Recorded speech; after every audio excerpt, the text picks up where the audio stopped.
খ্রিস্টপূর্ব ৬৬০ অব্দ জাপানের সূর্যদেবী এমাতেরাসু ও মিকামি তার একমাত্র পুত্র সন্তান মিকোতোকে প্রদান করেন তিনটি পবিত্র বস্তু: স্বচ্ছ আয়না, চকধাঁধানো রত্নপাথর ও চকচকে এক তলোয়ার। জাপানের চন্দ্রমল্লিকা আসনে আসীন হতে এসব মহামূল্যবান বস্তু অতীব প্রয়োজন, কেননা জাপানিদের বিশ্বাস যার কাছে পবিত্র বস্তুগুলো থাকবে তিনিই হবেন জাপানের সম্রাট। আর তাই একদিন মিকোতো তার উত্তরসূরি জিম্বুকে হস্তান্তর করেন এসব। প্রথা অনুযায়ী জাপানের প্রথম সম্রাট হিসাবে সিংহাসনে আবির্ভূত হন সম্রাট জিম্বু।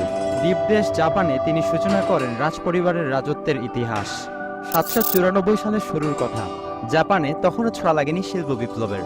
পুরো দেশ দাঁড়িয়ে আছে একমাত্র কৃষি উপাদানের উপর। এ সময় সমাজতান্ত্রিক এদেশে বিত্তশালী অভিজাত সম্প্রদায়ের মালিকানাই ছিল বেশিরভাগ কৃষি জমি, যারা প্রশাসনিক কাজে বেশিরভাগ সময় থাকতেন গৃহের বাইরে। তাদের অবর্তমানে ফলফসলি জমি দেখাশোনায় নিয়োজিত ছিল একদল বিশ্বস্ত কর্মচারী শ্রেণী।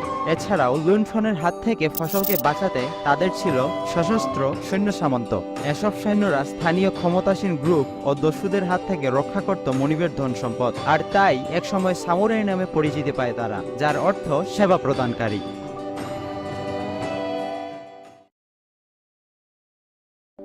বংশ পরম্পরায় সামুরাইদের পূর্বপুরুষরা এভাবেই পালন করে এসেছে রক্ষকের এ দায়িত্ব।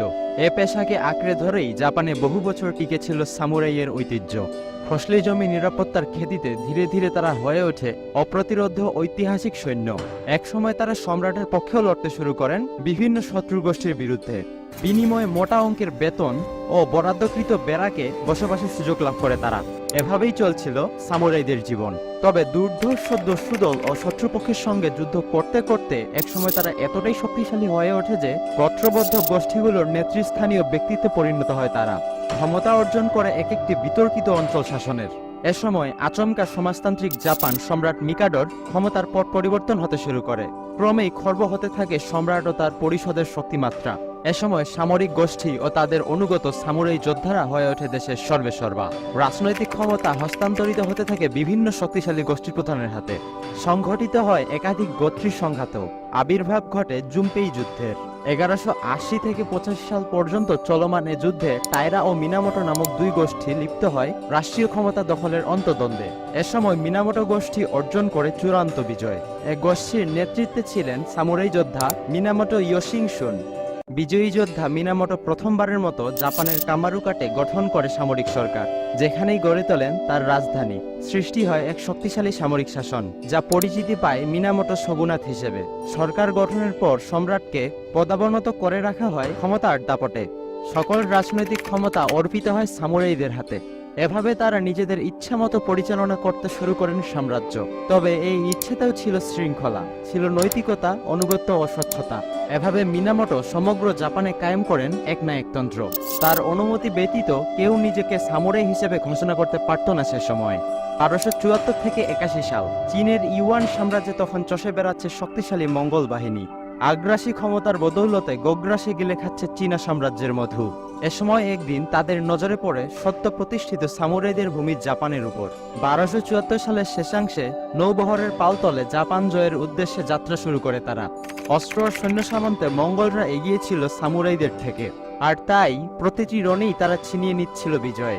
তবে সে সময়ও জাপানের অদূরে হাগাতা উপসাগরের সৈন্য সামন্ত নিয়ে অবস্থান করছিল তারা। একদিন আচমকা চিরচেনা সাগর ধারণ করে এক ভয়ঙ্কর রূপ। ঝড়ের কবলে পড়ে মঙ্গল বাহিনীর যুদ্ধ নৌবহর। নাবিকেরা সে সময় গ্রহণ করে এক বিতর্কিত সিদ্ধান্ত। ঝড়ের হাত থেকে বাঁচতে তীব্র ঢেউয়ের ভেতরেই রওনা করে চীনা উপকূলের উদ্দেশ্যে। মাঝসাগরে গিয়ে প্রচন্ড ঢেউয়ের তরে ডুবে যায় রণতরী। মারা পড়ে হাজারো সৈন্য। এভাবে প্রথম আক্রমণের ইতি ঘটে। পরবর্তীতে ১২৮০ সালে পুনরায় আক্রমণ করলেও ব্যর্থ হয় তারা। তবে সেবার ভিতরে নাড়িয়ে দেয় মিনামোটো শোগুনাতের।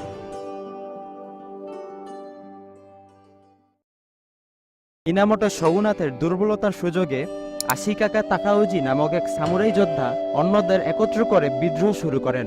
এক পর্যায়ে ভেঙে পড়েন মিনামোটো শোগুনাতও। গড়ে ওঠে নতুন ক্ষমতা, আশিকাগা শোগুনাত। ১৩৩৬ সালে শুরু হওয়া এ শোগুনাথের কার্যক্রম চলে প্রায় ৩০০ বছর। তবে এ সময় শোগুনাথের বাইরেও বেশ কিছু অঞ্চলের ক্ষমতায় কুক্ষিগত হয় স্থানীয় ডাইমিও নেতাদের হাতে। তৎপর পুনরায় উত্থান ঘটে ক্ষমতা দখলের আন্তঃকোন্দল। 1467 থেকে 77 সালে সৃষ্টি হওয়া গোত্রবদ্ধ অনিন যুদ্ধের কবলে পুনরায় দিশেহারা হয়ে পড়ে আশিগাগা শোগুনাত। পরবর্তীতে বিভিন্ন সময় চলমান থাকে এসব গোত্রবদ্ধ সংঘাতের দাবানল। এ সময় সামুরাইদের কেবল তলোয়ার ব্যবহার করারই অনুমতি ছিল।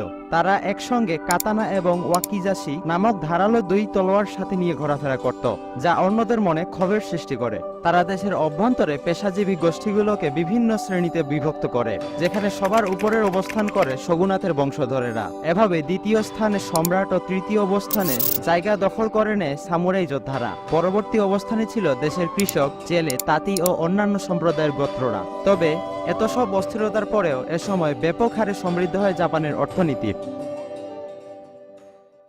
ষোড়শ শতকের শেষাংশে সম্রাট দাইমিও তোকুগাওয়া ইয়েয়াসু ও তার উত্তরসূরির নেতৃত্বে জাপানে পুনরায় প্রতিষ্ঠিত হয় রাজনৈতিক সংহতি।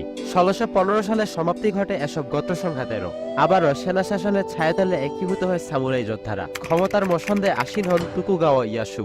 রাজধানী হয় তৎকালীন শহর এদো, যা বর্তমানে টোকিও। এ সময় সামুরাইদের অযাচিত ক্ষমতা কমে আসে। বৃদ্ধি পায় জনমত ও নাগরিক স্বাধীনতা। তোকুগাওয়া শোগুনাতের অধীনে সর্বত্র বৃদ্ধি পায় শান্তি ও সমৃদ্ধি। 250 বছর চলে এ শাসন। এ সময় তোকুগাওয়ার হাত ধরে সর্বত্র প্রসার লাভ করে বৌদ্ধ ধর্ম। প্রতিষ্ঠিত হয় এক অনন্য জীবনাচার, বুশিডো। নীতি নৈতিকতা, নম্রতা, ভদ্রতা, জবাবদিহিতা, শৃঙ্খলার ডোরাকলে বাধা পড়ে সামুরাই যোদ্ধারা। সমৃদ্ধ জাপানের ইতিহাসে এটি হয়ে ওঠে অবিস্মরণীয় যুগ। কেননা সম্রাট মুরোমুচির এ সময়ে প্রভূত উন্নতি সাধন করে জাপান। বর্তমান জাপানেও অনেক কার্যক্রম পরিচালিত হয় সে সময় তৈরি হওয়া এই বুশিডো নীতির ভিত্তিতে। এ সময় জাপান পুরোপুরি একটি আবদ্ধ অর্থনীতির দেশ হিসাবে পরিচিতি পায় বিশ্বজুড়ে। তবে এ নীতি গিয়ে বিধে পশ্চিমাদের চক্ষু যুগলে। আর তাই 1853 সালে জাপানের পানে ছুটে আসেন আমেরিকান নৌ কমান্ডার ম্যাথিউ সি পেরি। এসেই শুরু করেন হুমকি ধামকি, বাধ্য করেন আন্তর্জাতিক বাণিজ্যে অংশগ্রহণে। হঠকারিয়ে সিদ্ধান্তের ফাঁদে বাধ্য হয়ে পা দেন তোকুগাওয়া শোগুনাত। পরবর্তীতে ব্রিটেন, ফ্রান্স, হল্যান্ড ও রাশিয়ার সঙ্গেও বাণিজ্য চুক্তিতে স্বাক্ষর করে তারা। ফলস্বরূপ অবাধ পশ্চিমে বাণিজ্য ও বিনিয়োগের জন্য খুলে যায় সামুরাইদের সত্য প্রতিষ্ঠিত শান্তিকামী জাপানের দ্বার। এ সময় দেশে দেখা দেয় দুর্ভিক্ষ ও দারিদ্র্যের কষাঘাত। অস্থিরতা সৃষ্টি হয় রাজ্য জুড়ে। আন্দোলনে নামে সাধারণ জনগণ। তাদের সঙ্গে যোগ দেন সামুরাই যোদ্ধারাও।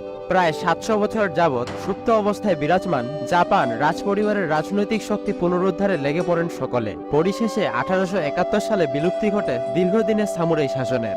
ক্ষমতার মসন্দে পুনরায় আসীন হয় রাজপরিবার।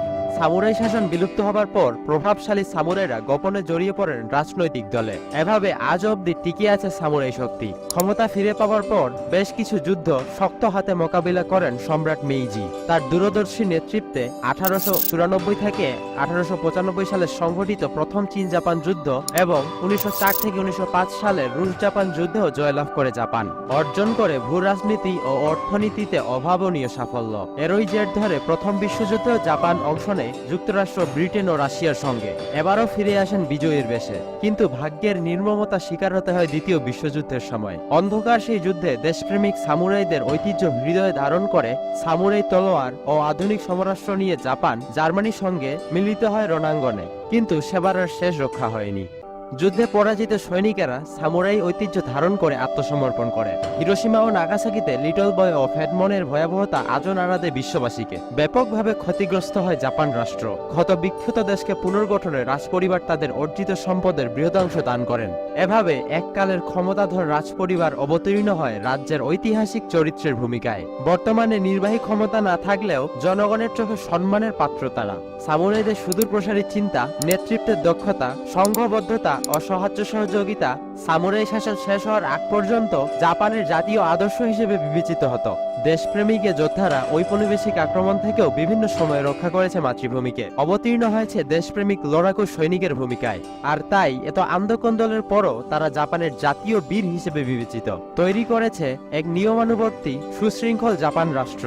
আর তাই সামুরাই যোদ্ধাদের এ সকল বীরত্বপূর্ণ ইতিহাস মহাকালের ডায়েরিতে অমলিন হয়ে থাকবে।